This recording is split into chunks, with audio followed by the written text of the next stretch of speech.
Hello and welcome to the Fully Charged Show podcast. Now, in order to make sure that the show can further its reach, on occasions we throw little business-to-business seminars and talks in selected locations around the UK to explain the benefits of renewable energy, EVs, sustainability to key decision makers within the business world. The most recent one in Manchester at our business-to-business mixer. This panel discussion was mainly about fleet services and how from April in the UK, with the benefit in kind tax, BIK, alters significantly in favour of EVs. So who heads this talk? Unfortunately, Robert was promised elsewhere and he sends his apologies he couldn't introduce his podcast for himself. But no matter, UK radio listeners will know who I'm about to introduce. Former Radio 1 presenter Mark Goodier heads the discussion as accompanied by a host of learned, fully charged friends.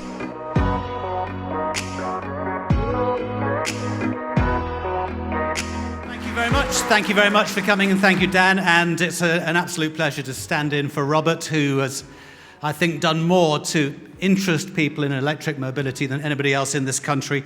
He's also much less camera shy than I am, as anybody who's had the misfortune to watch the reruns of Top of the Pops recently from the 80s will testify.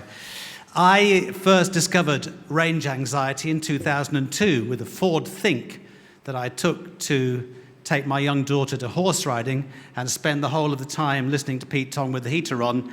And I first experienced the expression on my wife's face when she had to come and tow me home with the lung-killing diesel Volvo XC90. That was 2002.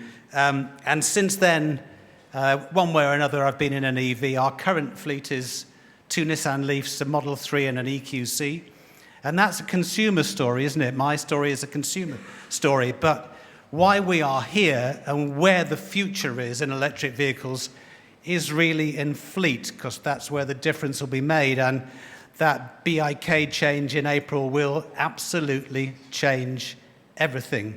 You already, in certain parts of the country, can look round, and where Sam from Newt was saying to me earlier on, a few years ago, you'd look around and you'd be the only EV on the road. Now you look around and there's half a dozen EVs around you. How did that happen? And we haven't seen anything yet. So with thanks to our sponsors, TFGM and Octopus EVs and Amy, who would love to talk with you along the back, let's welcome our very distinguished panelists who we'll bring on, and then we'll get them to start up with their story of how they've been involved in EV. First up, from Dundee City Council, Gary McRae. Gary, please join us. And from Nottingham City Council, welcome Rosita Chudasama. From Transport for Greater Manchester, Megan Black.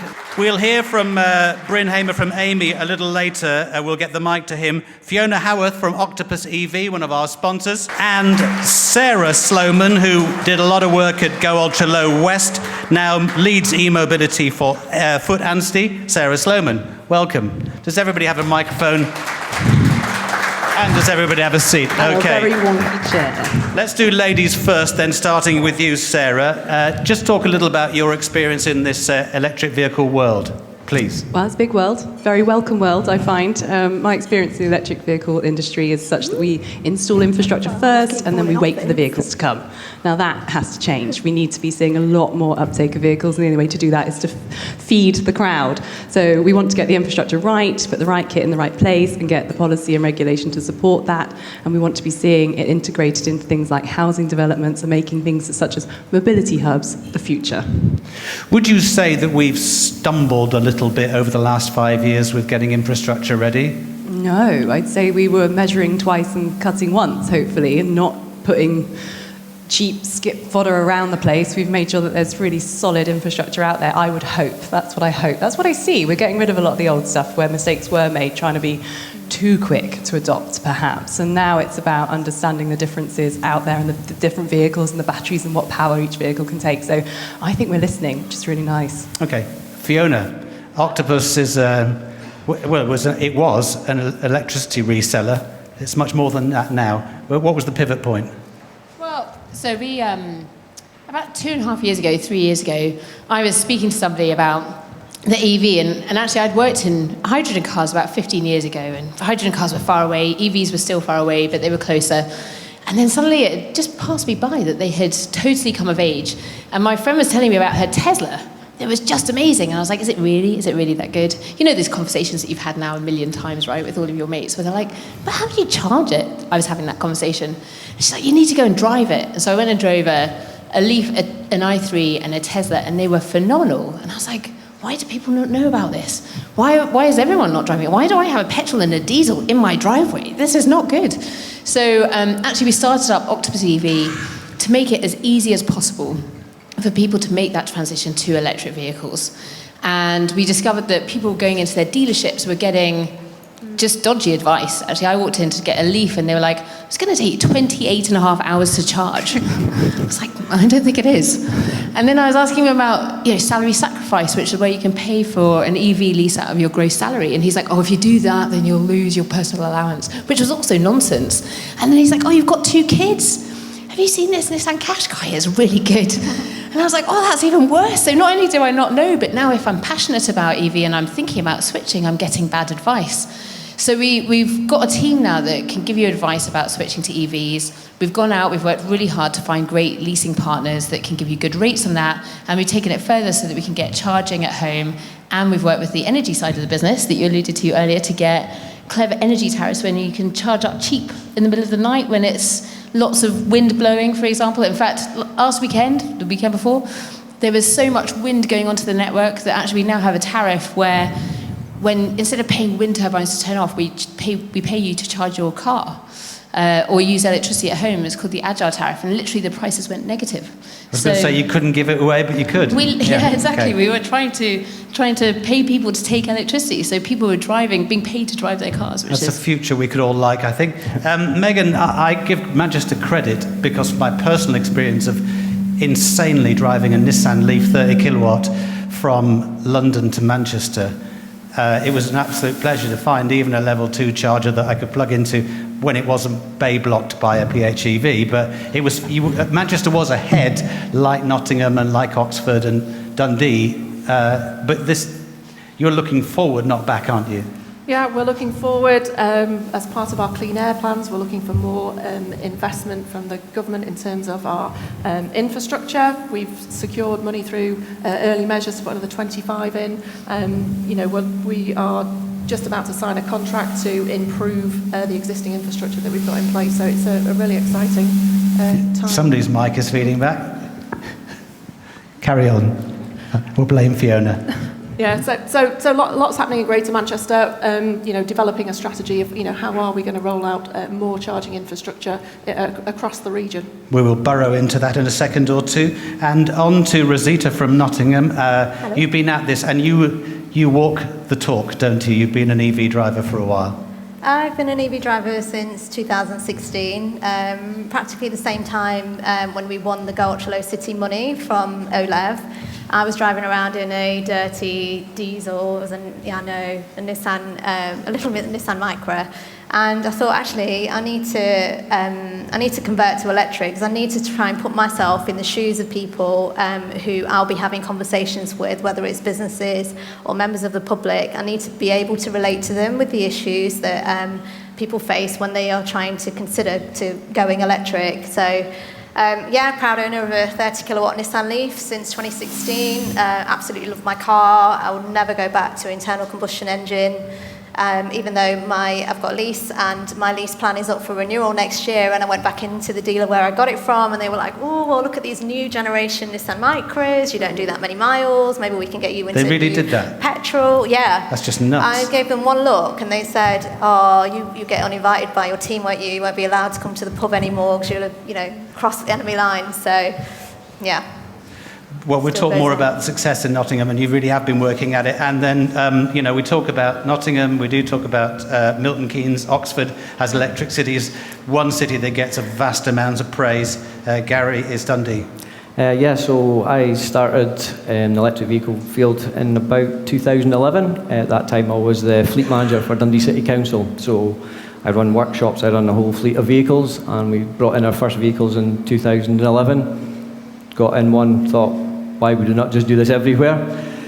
that kind of developed into that role of them, well, we need places to charge it, so really got into the infrastructure side of it in there, and we've been working for 8 years in the industry, just developing charging hubs, the fleet in Dundee, the taxis in Dundee, just everybody as a city. We made that decision a long time ago that we wouldn't just do it in isolation, we wanted to take the whole city with us. So yeah, like the cities you've mentioned, it's a real journey and it's a real passion in the city to make that change. What car are you driving? Kia Soul, electric. And do you say you're taking the public with you? Yeah. Can you talk a little about what you had to do to take the public with you? Because Dundonians, I would have thought, a little sceptical at first at the council spending their money on this stuff. Yeah, they were. And we did a lot at the start. We were watching national TV and advertising campaigns, and they were good, but it was really understanding that people made a decision on their vehicle on local infrastructure and local reasons. So about 4 or 5 years ago, we decided to set up a campaign called Drive Dundee Electric. And it was really about engaging with the public. People who work in local authorities knew we weren't allowed to have a two-way conversation with the public through formal processes. So we set up our own campaign to be able to speak to the public and engage with them and just tell them what was going on. Just give them information, try and get rid of all those myths and all those untruths that were out there, and have somewhere where they could ask questions and get real, what they saw as unbiased information. So we spent a lot of time going out to community events and attending events in Dundee that were on, and just try to tell them the story and lead by example with the council fleet. How quick did opinions change? It's still not changed. Ongoing. Still ongoing, yeah. We've some, if people have watched the fully charged events from Dundee, we've got some huge hubs in Dundee with solar canopies and battery storage, and we did a survey recently of the people, and people had been going past it on a bus for a year and said, I've no idea what that is. I never asked them, you just said, I just don't know what it is. It just looks something like modern, but I don't know. There's always work to do. Yeah, so there's still a lot of work to do, yeah. And for those who do drive EV and who constantly think about where they're going to get charged, would you just tell the audience the speed of your new machines that are going in next year? So we're going to put 150 kilowatt chargers in the city next year for the vehicles, and it's mostly 50 kilowatt just now, but understanding you've got to keep pace with what's happening in the industry. Okay, Sarah, could you talk a little bit about your experience as an EV driver and how that has helped you understand what kind of task it is to convert people? Of course. So the Go Ultra Low West campaign was a £7 million project which included a demonstrator vehicle element within it. So that was about marrying people up with various cars, and we partnered with eCar to do that, part of the Ubico group. So we were offering i3s and Leafs and Kia Souls, so I was able to use any of those at any time, and 2 weeks at a time, so I was able to really test the water. Plus, we converted 40% of our own fleet to pure EV as well, so we have multiple models available. Now, I've got a MG EV on order.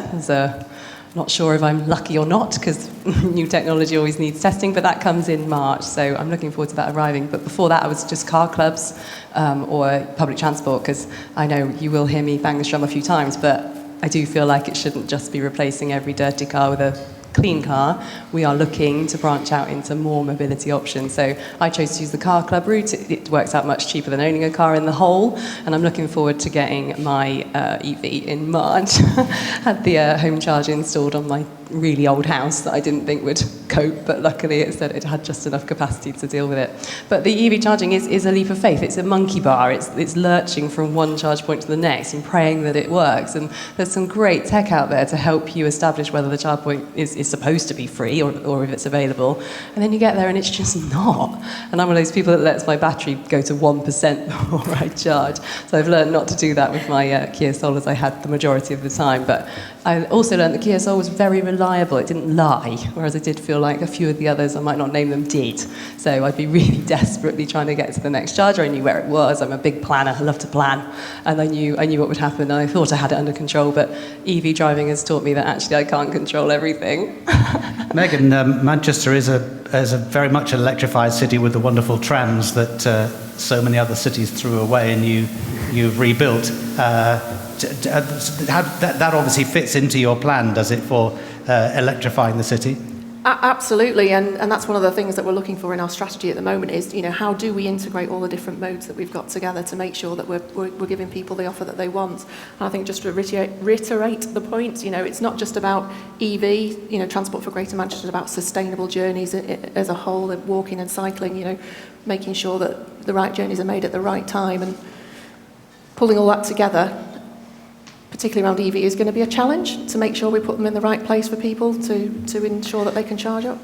Do you have a timeline when you think that work's going to get complete and you'll have a decision on what you're going to put and where? Well, in terms of our early measures, yes, we've got a list, and the installation of those is going to happen next year, early next year, I should say. And we've got money from OLEV in terms of taxi infrastructure, and that list is being shaped as we talk, so it's going to be public-facing very shortly.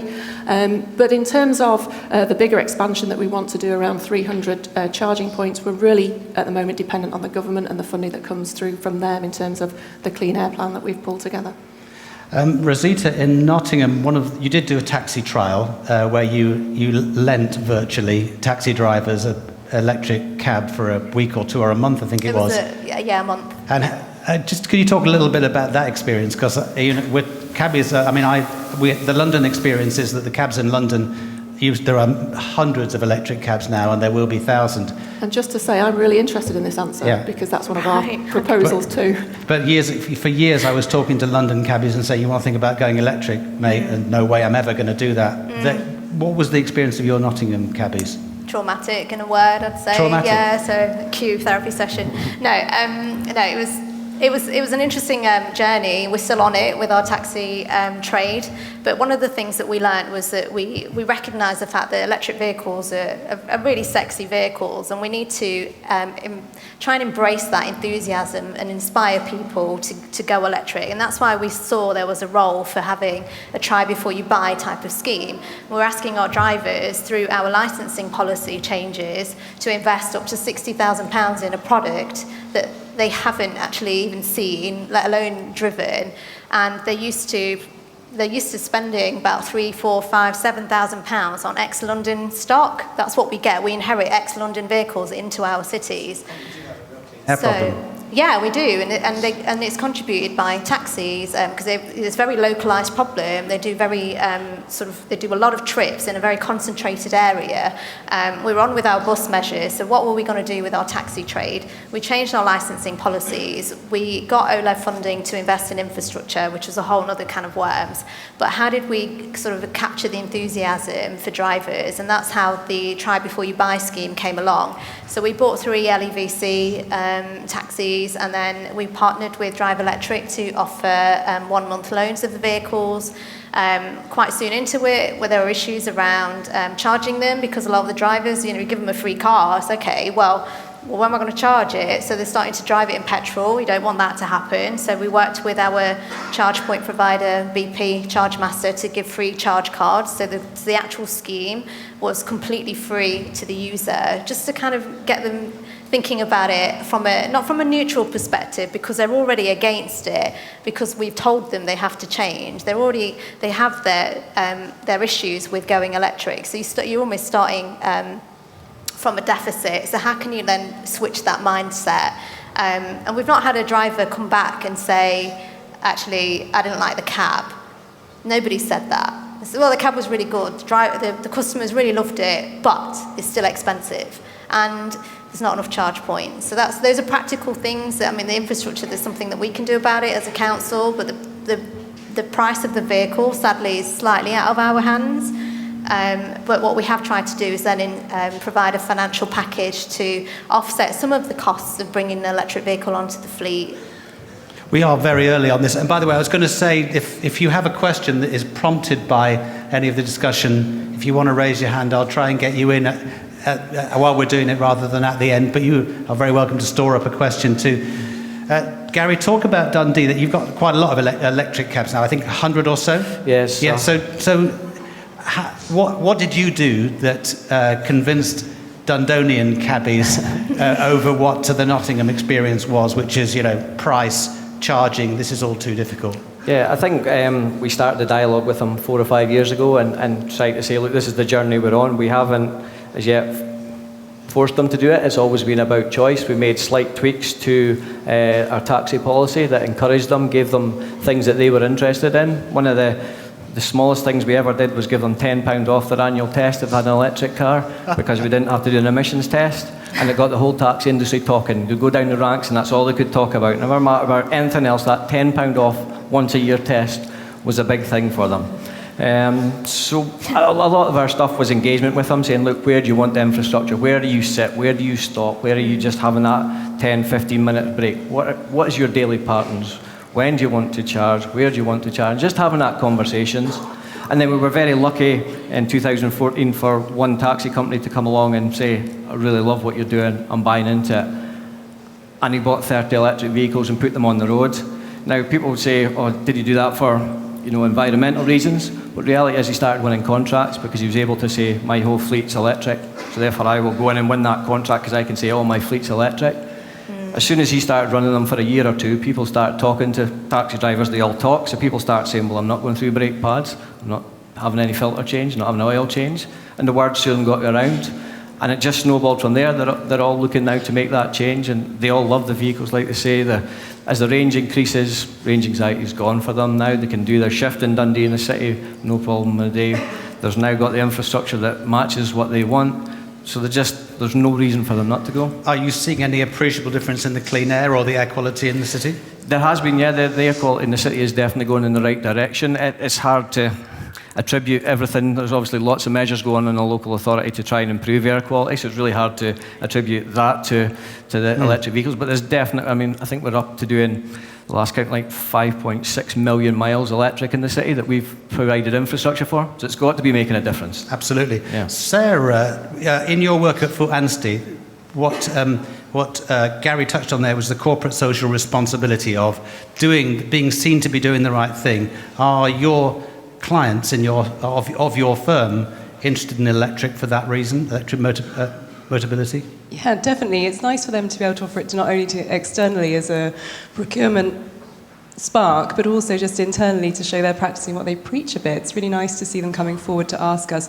Foot Anstey's a law firm, I'm a transport professional, so they come through to me eventually because it's not sort of chargeable work, but it's about being in the right place to answer their questions, to watch them expand and grow into the way that we want them to be. So any client that we have, we always offer them this ability to talk to us about how they could improve their workforce's green credentials, and also how to expand into the world of CSR and what little changes could make a huge difference. Now, before the local Sustainable Transport Fund, we had a cycling city in Bristol, and that's where we really started to nurture that behaviour change relationship. So spotting a small need that a company had identified, perhaps through a survey, like a staff survey, and looking for a hook with which to help them grow that ethos within the firm, where they don't want those expensive car parking spaces that firm already provides for them. It's not required. It's taking an hour for them to queue to work. They hate it. You'd be far better off if you were to install lockers and showers. So once again, the world of electric vehicles does cross over into sustainable transport as a whole. So my job is to really offer that advice and support and nurture businesses looking to make the change. Great. There are a number of things, Fiona, that are really important in the adoption of electric vehicles in fleet. What are the challenges that you have at Octopus for getting companies to move from what they're very well used to into buying hundreds of EVs? Yeah, I think there's a couple of things. One is on the employee side, where I absolutely agree with what Sarah was saying, and also what Megan was saying earlier, where it's really about sustainable journeys and people thinking holistically around how can they help their employees get to work. And the salary sacrifice scheme, for example, that we're really focusing on at the minute, I think is an absolute game changer in EVs. And until now, the benefit in kind rates, until July, the benefit in kind rates for the next few years hadn't been finalised. But now that they have, actually, sacrificing your salary to get an EV can save you up to 60% of your monthly EV cost. And it's phenomenal in terms of opening up that market. And companies are really beginning to latch onto that now. Until they had secured the low benefit in kind rates, which, as you know, will kick in April, we had uncertainty in that space. And so that's really seen a massive shift there now. And then separately, in terms of fleets and bigger changes, then it's really about finding the champions within the organisation and within that fleet itself, so that you get a segment of the fleet change. You demonstrate the change, and it's exactly as you were describing, actually, Gary, with your taxi drivers, because then actually they start talking about the positives, rather than feeling like it's been forced upon them across the board. And we've seen that with big fleets, where if you try and switch them all at once, you get some of those negative people, and they start to make it a bit toxic.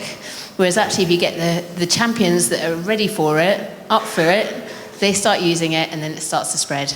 Megan, you've talked a little bit about needing government funding to help you achieve some of the things you need to do. I was reminded earlier on today about, in Shanghai, all the buses are electric buses. The commercial vehicles and buses form a massive part of this issue, don't they? That we're sat here talking about people driving cars to work or around in their daily life, but how big are the buses an issue here? So there are about 2,200 buses running around Greater Manchester. At the moment, 3 of them are electric. Those are 3 that are owned by TfGM doing the free bus that goes around the city centre. Greater Manchester did secure money for ultra-low emission bus. I think it was about 70 or so that we got money for. But again, what the government funded was the gap between buying a new bus and an electric bus, so there's still money to find to buy the new one. In terms of what the future holds for electric bus, I think there's a very big bill on its way somewhere. I think we're yet to work out how we're going to transition from the fleet we've got into an electric one, and that's all part of the plans that we're pulling forward. What kind of feedback are you getting from the drivers or the customers on those electric buses that you are running? Well, I think what you hear generally about electric buses, and this isn't just from those that are in Manchester, because there are quite a few already running in London, is that people like the journey. It's not as stop-start, it's a lot smoother, and they generally tend to be newer, don't they? So people like the ride on those, but yeah. What about Nottingham, Rosita? Do you have a bus problem there? I seem to remember last time I was in Nottingham city centre that there's a few diesel fumes. But we're on the journey. So we've got, for a while, we had the title of the first UK city to have the most electric buses. So we've got a fleet of 58 electric buses. We've been overtaken by London, and if you go to like Shanghai or San Diego or wherever, there's like tens of thousands of electric buses. We've got our main bus operator, NCT, that are investing in biogas. So that's not an issue. It's better, obviously, than diesel, but we see the future as being zero emission. So how far and how soon can we get there? But we need the supply chain to provide vehicles that can perform the journeys, do the operational needs that we need it to, similar to HGVs. So when we look at our fleet, our own council fleet proposition, we've got cars all the way up to bin lorries, street sweepers, really complex vehicles, and sometimes you can't get electric alternatives, or where you can, the cost is maybe double or triple what you would normally pay for it. So there is a financial sort of exchange that you need to do, even though the environmental benefits may stack up. But in terms of consumers, the feedback from our users, because our electric fleet has done over 1 million miles since they've been in operation, and customers absolutely love them. But even drivers are becoming champions of going electric as well. So drivers were sort of getting trained on how to drive electric buses, and then other drivers on other routes were saying, when am I going to get my electric bus? Because there's no noise, there's less vibration, it's more comfortable to drive it, and you've got the benefit of, actually, I'm in a clean vehicle. Yeah, it's probably less stressful. So, yeah. Has Dundee City Council made progress with these, heavy polluters as well as cars? So we're just in the middle of ordering 5 HGVs, so 2 bin lorries, 2 larger minibuses, and a large mechanical sweeper. But that brings its challenges. It's a totally different set of infrastructure. The infrastructure for each one of those vehicles is different. You have to understand how it fits in with charging patterns. So we're just moving into that area, but it's a real challenge yet. I think there's still a lot of, the industry needs to be better in telling everybody what their future is, and giving people confidence in saying, the cars and vans, it's quite clear they're going to be electric for small cars and vans for the foreseeable future. The larger vehicles, there's still talks about hydrogen against electric, against biogas, and the uncertainty that causes fleet managers to make that decision, make that transition, is quite hard. But it has to be looked at for local authorities. They can't make that transition very easily at all with lack of certainty. As a matter of interest, what is the plug that you use to plug in an electric bin lorry? It's the same as the electric bin lorries we're looking at are just made up of Nissan Leaf batteries, many of them joined together. So it's CHAdeMO, is it? Yeah. Amazing. No, CCS too. CCS, okay. Yeah, How can we help businesses transition? How can we help them overcome? Let me come to you, Fiona, on this one. how can we overcome their objections? What do you think their objections are, and how can we overcome them? Yeah, and again, this comes back to the two different stages, but I think there's a huge amount around education.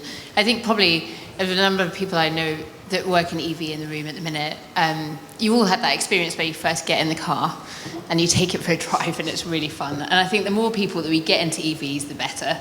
And then they actually learn that this is real. This is real, and you start to talk to them about the charging experience and the costs and that kind of stuff, and how you can save over 90% of your fuel costs as well, and things like that. And people start to realise, and I think the more of us that are out there talking about it, spreading that word, actually makes a massive difference. And we've actually been working with TFGM up here in Manchester, albeit a lot on the consumer side as well, where we're going out and we're doing events with people and we're getting them down and we're talking about the EVs. And where there are vans, we talk about the vans as well as we talk about the cars. And I think the more that we can spread that word, and I really believe getting people behind the wheel of the cars makes such a big difference. Megan, what about incentives? Because I think did you offer electric vehicle drivers free parking? Or discounted parking? No. No, somebody did. Okay, did Dundee do that? Yes. Okay, you did that. Okay, Yes. so excuse my brain. Somebody on the panel did. Thank God for that. Yeah. So, incentives, are they a big part of this? I mean, Hugely, yeah. hugely. Right. We offered for, up until 1st of November last year, we offered free electricity. But that's changed. Tariffs have introduced. We offered up until that point free parking for people with pure electric vehicles. And it really helped. I mean, it was what we did in the council was take money that was there for air quality and said, look, there's a really good way to use that money, and it really encouraged people to make that transition. But I think the important message all the time to people was this won't last forever. This is an incentive to try and help make that transition, but be aware that tariffs will come in and parking will be charged, but that initial kick-off to help people make that decision really worked. At some point you've got to pay for this. I Yeah. mean, I would tell you my personal experience in London is that even now you can park for 4 hours for 82 pence in Westminster, but for, I don't know, 15 years it was free. And my wife and I go into London Centre every day, and we worked out we probably saved about 150 grand in parking. I mean, that just shows you what kind of incentive it is. That will change, and it should change, just to bring it back to the cost of charging, because there's in lots of areas we've offered free charging. It's not sustainable, is it? No. Rosita? No, it's not sustainable. Somebody has to pay for the upkeep of this infrastructure, and also to continue the expansion of the network. So we decided that quite early on when we won the money from OLEV in 2016, and then we embarked on a procurement. So we put £2 million on the table to say we want a market provider to work with us. It was a concession, so we were looking to have some kind of income stream that comes back to the authority, so we can ring fence that into future investment into the network. We ended up awarding the contract to BP Chargemaster. The price, the tariff that the customer pays is still incredibly competitive, and actually we've got a local incentive for local people. So our rapid charges are 20 pence per kilowatt at the moment. But ultimately, money has to be made in order to plough it back into that network. So that infrastructure will only last a certain number of years before it needs to be replaced. So how that is structured and set up from the beginning, if there's local authority colleagues in the room, is really important through your procurement. And so we had to sort of navigate the market quite thoroughly in the beginnings. We had a lot of providers come to us say, well, we'll do it for free. We'll give you all these interesting little incentives and perks. And we kind of needed to swat up on the market and try and understand what is the most beneficial for the city. How best do we do this? And the proof's in the pudding. So we've got nearly 400 units. So we've completely milked the money that we got given from OLEV. We've got capital investment coming in from Chargemaster. I've got a dedicated project manager that works in my team that handles all of the issues to do with installations, land agreements, way leaves, consumer feedback, development and growth of the network, snagging, all sorts of things like that. It takes a lot of resource. It takes a lot of individuals and partners to come together to kind of realise that effort just on charging, and then you've got all the other aspects of the kind of electric vehicle spectrum, if you like. So. Yeah, Megan, could you talk a little bit about, you talked about lots of chargers going in next year. There is exciting time. Could you talk a little bit about the work you've done to understand what kinds of charging you need and where? Well, I think the first thing we're going to do is upgrade the existing network that we've got from fast to rapids. Yeah. And then in terms of the 25, we know where they're going. I think there's a lot of this depending on government funding to do the rest. So we're just thinking about our strategy now. We're looking clearly to what colleagues in Dundee and Nottingham have done to learn from that. You know, do we need hubs to charge at, and all of the things. But I think one of the things that's really driving the decisions that we need to make is the electric infrastructure actually there to put them in the right place. And that's the conversation we're really having with our electricity partner now. This is a kind of a permanent issue, isn't it, in this country, about how you get power from across a field or across somebody else's land to the site that you want to be able to use that power. It's highly unlikely that this government's going to change the laws to make it harder for landowners to block you doing that kind of thing. But how much of an issue is it in a place like Manchester to get the power to where you really need it? I think that's what we're just starting to discover now. Yeah. Even if you're talking about some big sites, there are always going to be struggles, even if it's just the cost of the connection that is put forward to you, and you've got to then decide, well, is that good value for money? Balance it up against how many people are going to use it. It's a difficult balance to make. Sarah, you've got something on charging around cities from your experience in Bristol and the West. Well, it's from the DNO perspective, but also speaking to National Grid. They want us to flip it on its head. So instead of going to them with a site that you think would be great, ask them first where they think sites should work. And when you're going to need a shortlist, of course, but you're going to need to check that shortlist in your mind against lots of different calibre. So look at the demographics in the region. Do they have on-street driveways? In which case you probably don't need to be investing in a rapid charging hub right on their doorstep. What is the motorway network looking to do in the next 10 years? Again, you may not find you need 150 kilowatt in a small town. It's about understanding what your budget is versus what your public want, and then trying to find the equipment that matches that. And procurement is so key, and often it's quite fearful. It's the big bad procurement guys who are going to slap your wrists if you get it wrong. But it really shouldn't be that way, especially when you're trying to do something pioneering and new. Look out to the marketplace and learn from colleagues and neighbours who have done the same. And West of England Partnership is 4 authorities combined. Can you imagine the conversations we had? Last Christmas was not like this one. It was spent poring over documents and submissions from the marketplace. And that's great that we got such interest, but we did settle, and we are going to have 4 rapid charging hubs. And the decision we made was to spend the majority of the money on upgrading the connection in the first place, so that when demand rises, we can change those charges out from 50s up. So it's quite exciting, but it did take a long time. We did have a lot of bashing in the local media going, what are you doing? Why are you taking so long? And we all went very grey, this grey, in fact. It does seem that hubs seem to be the way people are going. I wonder, Gary, if you could talk a little bit about how you ended up with as many hubs as you did, as opposed to rapids scattered all over the city. Yeah, I think we started with just 1 or 2 rapid chargers. We understood straight away. We went out on a visit with all the OLEV, go up to low cities to Norway, and went there and understood very quickly. They said as soon as you had 1 rapid charger, as soon as you had a site with 2, everybody went to the site with 2. As soon as you put 3, everybody went to 3, to get that certainty. And it just resonated with us. We came back and looked at our sites and thought there's starting to be people queuing. So we thought, right, we can't be putting in singles anymore. We need to go to hubs. I've now moved on to a company called Urban Foresight, and we're going across the nation helping local authorities, and it's about saying to them, look, the hubs in Dundee, one of the hubs is getting 30,000 sessions a year at it. Every rapid in the site is getting between 15 and 20 charges a day. Amazing. This works. It's not a question of what is the solution. There it is, and it works, and people will visit. People will rather go a little bit out the road to go to a place where it's got 6 rapids in a row and they know they're definitely getting it. It's about certainty. Certainty, yeah. And there was really a clear message when we came back from Norway. It was their biggest thing that they said to us: make sure that people can get charged when they go.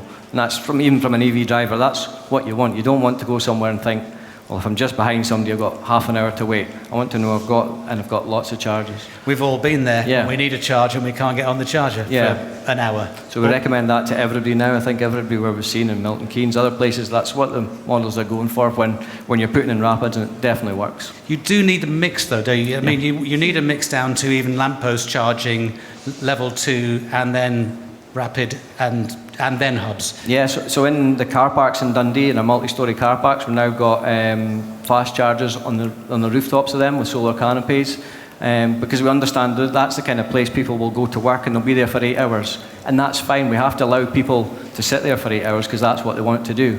But in our rapid charging hubs, we want to move people on after 30 minutes. And so we have parking enforcement that can move them on. So yeah, it's about understanding how charging fits in with people's lifestyles and putting the correct type of charging in for those people, and not saying one solution fits everybody. There'll be different reasons why people are charging. Fiona, could you talk a little bit about this fascinating but as yet not properly cracked technology, which is vehicle to grid? Mm-hmm. Because those of us who have, I don't, but I know Robert has a battery on his house that collects solar and spews it out, so he doesn't have to pay so much to the electricity company.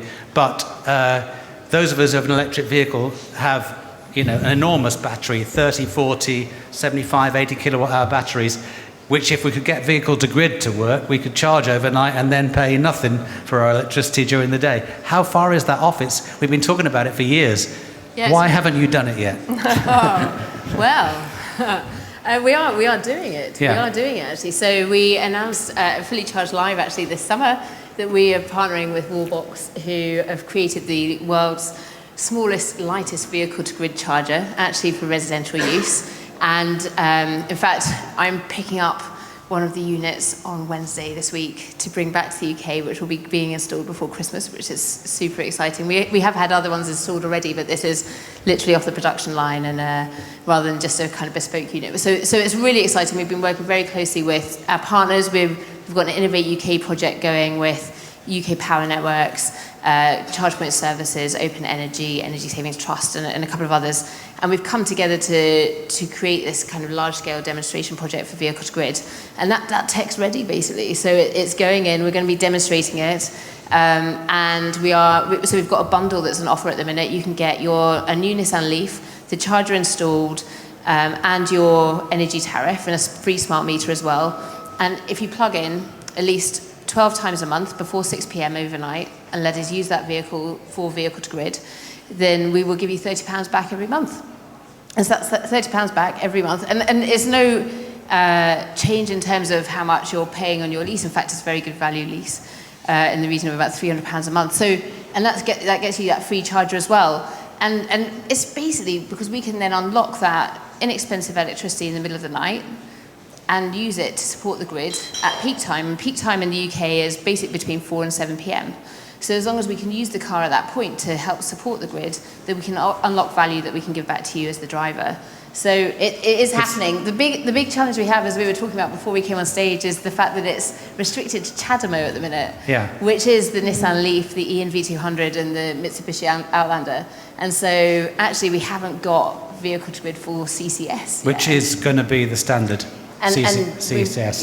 We hear talk a lot about some projects that are happening in that space, and the talk is getting louder, but we still haven't got specific dates there. So we need to keep pushing on that to happen. If anybody has a question for our esteemed and learned panel, I'd like to take some questions. We're going to give Dan Fiona's mic, and just as we do this, I'll come back to you when the microphone comes back. Just can I get you to conclude about what are the one or two things you'd like to see change, and how quickly to speed up this journey of electrifying the cities of the UK? Let's start with you, Sarah, on the end. I would like to see things being taken right back to basics at planning stage. Please don't confirm that houses can be built without thinking about how those people who are going to live there are going to travel. Don't make it so that they have to have a charge point on every home. That's just really the wrong message. It should be about, you're going to live here, let's talk to you as you buy your home as to how you'd like to travel around. How many family members do you have? Where do you need to go? I want to look at mobility as a whole, and the majority of that to be e-mobility, please, if possible. And I want to see it integrated. Think about how that home is heated, think about battery storage, think about solar generation, make people more sustainable from their home out. That would be fantastic. Should we be incentivizing Why not? building companies Everything's to make sure there's, to put solar on every roof and to make sure that every house is properly insulated. Well, you're right. It's not fair that they would have to pay for that, but it blows my mind that they're willing to pay £1,000 per home for an EV charger. If I was buying that home, I'd like to be given the choice of what my £1,000 per person purchasing Properly the house insulated goes on. would be worth it, wouldn't it? Well, I'd like to be asked, how many people are going to live here and how big is your property and what's the energy rating? I don't think it should be them that pays. I just think it should be embedded in the price of the house. And we're speaking to developers who are really keen on this because it's a bun fight for land, and it's hard to get huge-scale housing developments through local authority planning. And there needs to be a compromise, but the problem seems to be the training within each side of things. So within the local authority and within the developer, it's all very new. It's very important to nurture that and work collaboratively. That's why actually events like this are really important, so that people can learn off each other. So maybe that's the answer. More events. Right, Megan. More mince pies. Thank you very much. Megan, you can wave your magic wand now. What are the one or two things that would really speed it up for you? I think it's difficult sometimes to boil it down to a couple of things. If we're talking about EV infrastructure for Greater Manchester, then right now I think we'd all like some more capital funding to help us move things forward. Clearly there's the sustainable journeys element of the work that we do that's really important, because it's not all about people travelling in cars. I think the planning element is just so critical in terms of future development, to make sure that everything is planned so we can have those sustainable journeys alongside people who wish to move in EVs. Yeah. Thank you very much, Rosita. So many things. I support what the panel members have said, but also I think we really seriously, all of the sectors need to kind of get onto the same page. So as a local authority, there's so much that's in our gift. We get our funding from Department for Transport, Office for Low Emission Vehicles, etc. for transport improvements. That includes electric vehicles, electric mobility. When it comes to the energy side of things, that's out of our control. That's BEIS, that's Ofgem, that's like the DNOs. It's kind of very regulated. There's a whole process. We do not get any special treatment. And we kind of need to get on the same page when it comes to electrification of transport and how that is powered, the sources of power and the financial burdens that come with getting that power into certain locations. That equation, if you like, really needs to be sorted if we're going to do this mass scale. We've got developments in the south side of our city. It's not just housing, it's commercial, mixed use, massive developments. Big like headquarters for HMRC that I was just talking to colleagues about before we started our session. Western Power have come and had a meeting with us and said, right, if we tottle up all these different developments that you've got, student housing, etc., you need 30 megawatts of power going into the south side of your city. And we can tell you now, every single substation that you've got is at capacity. So what do we do about that as a city at a macro level? We need to be planning this stuff better. And who does foot the bill? Is it developers? Does it go back to grassroots? Is it the public sector needs to have a role in that? But we kind of need to be planning. We need to be thinking about how do we want our cities to be designed from the ground up, and then be working in power at the right sort of places, if you like. Vehicle to grid comes into that, and kind of offsetting all of that stuff. So I'd say, try and solve the power problem, please. Just a question on the monopolisation of the UK charging network. When looking at Europe, the network is much more open. Is there any plans in the UK to increase uptake of EV? What are you doing at a council level to kind of get away from the monopolisation of the EV network? That's a good question for Rosita. It is probably the opposite, is actually what we're doing, because we've backed BP Chargemaster, and they are one of the largest monopolies in the country. It was very important for us, though, as an authority, to have a network provider that was reliable, that had scale. So we appreciate that a lot of Nottingham EV drivers or drivers from elsewhere, they don't just drive within the confines of local authority boundaries. People drive up and down the country. So having one payment mechanism, having a Polar membership or being able to roam via contactless is something that is beneficial to the EV driver. It's not something that I think local authorities in themselves can resolve. I would defer to Transport for Scotland. I think they're doing amazing work around the back office and ensuring interoperability, but this is something where government have the powers, they just need to enact them to allow roaming to take place. I would say, how many companies really are selling petrol and diesel. Maybe there's 6 or 8 or something. I'd be happy with 6 or 8 if it was that small a number, because, you know, then at least you've got scale and you've got the chance of the charging network working. If you go up and down the motorways, there's one network which I won't name, but, you know, I've got about a 20% success rate of plugging in on CCS on their chargers, so I don't do it anymore. So I think we do need scale in our charging network. Actually. Say again? I thought that's higher than I thought it would be, 20%. I was at a conference recently talking to a cybersecurity barrister, and it makes me think that we've got so much interconnectivity with EV infrastructure. How well are we actually thinking about the cybersecurity attacks that could happen? Gary, has that been raised at all in Dundee? No. Excellent. I think, like Rosita said, in Scotland, the back office is a single back office for the whole of Scotland, so that contract is we leave it to them, to the experts in that field. As a local authority, that's not my area. We just can comment. I think our lawyers were more... I think that's a very difficult question, but it's a very important question. Thank you for raising it. Let's see if we can answer that at the B2B sessions at Fully Charged this next year, okay? We'll give you a more detailed... Anybody else on the panel got anything on that? No, they're all... Okay, good. Right, we're over here. I know the interoperability, everyone's looking at legislation and government to dictate, but wouldn't it be best if councils, large businesses only will look to and partner with businesses that promote interoperability? So if you give someone the option to not do it, that's an option to take. Wouldn't it be best not to give them the option? Sarah. Well, quite. That is what we spent a lot of time agonising over. But it would have really shortened the opportunities in the marketplace for us, because we had to do a wide-reaching local authority style "we love everyone" type procurement programme. But the company who did win in the West of England were chosen with interoperability in mind. So they assure us that the equipment that we've invested in can become full-scale roaming if you know the market goes that way, which it bloody should. Thank you very much. We'll do 2 more questions and then we'll let you get back to the bar. Yes. I think we can all agree that electric vehicles are probably the long-term future for decarbonising the transport around cities, but I'd be interested to learn hear how you think the transition is going to go.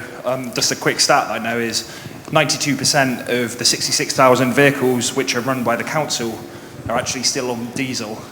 Obviously there's a lifetime associated with the asset which you need to utilise. How do you foresee that transition relating to biofuels especially? I think the transition is going to take time. I think the transition is dictated by the investment cycles of the individual authorities. I think somebody mentioned before about fleet managers being really key to this, and if they're enthusiastic and they're driving it forward, absolutely.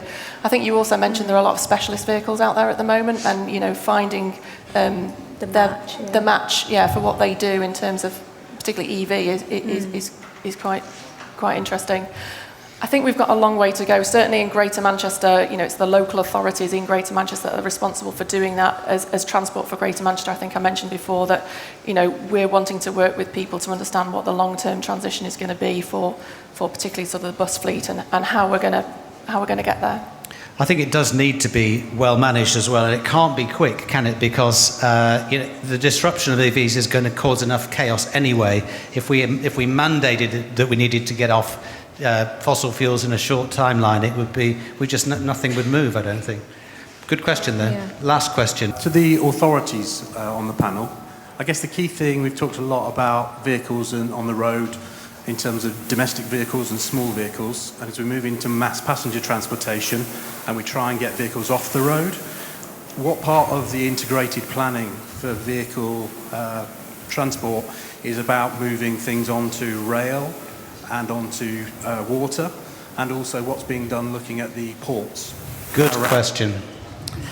Well, I think in Dundee it is part of the wider picture. Everything we do is about how we integrate with other methods of transport. One of the charging hubs we've built in Dundee is at a train station, and it's in a car park next to a bus things, and we're going to put EV electric bikes there, a bike sharing scheme. So it's about saying, look, we are putting electric vehicles, they are there, but it needs to be integrated with every other side of transport. And I think that is a challenge often in local authorities because people have different responsibilities and they don't often come together.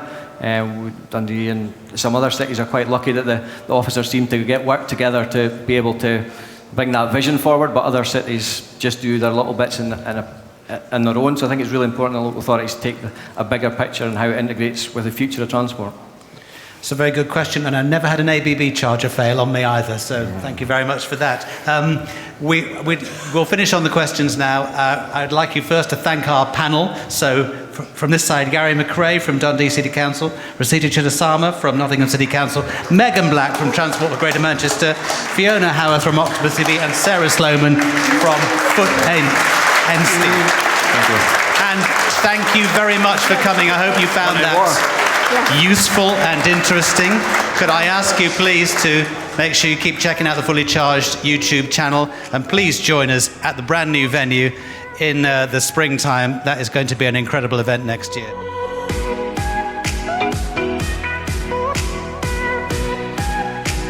Thank you to all our panellists who contributed in this talk. We all hope this particular episode can be shared on business-centric social platform LinkedIn, or whichever social platform you favour. Don't forget, leave us a 5-star rating and review for your favourite podcast player, as it helps us get discovered and increases our reach to spread the sustainability message. And finally, don't forget to subscribe to our 2 YouTube channels, which includes Fully Charged Regen, which has these talks in video form. Now, there are 4 reasons to go to fullycharged.show. Fully Charged live tickets, local and international event tickets are available there. If you're looking for wonderful suppliers and firms that pass the strict Fully Charged guidelines for sustainability and technology, check them out in our fabulous A to Z guide. Merchandise, we have a brand new selection of sustainability merch on there too, and don't worry, all sales profits go straight back into the show to make it better. Lastly, Patreon. A huge thank you to all our Patreon supporters. Without your help, we simply wouldn't be able to keep you informed with all our content we make. So if you would like to support us on Patreon, it might be a good fit for you. But as always, there is no pressure to do so. So if you have been, thank you for listening.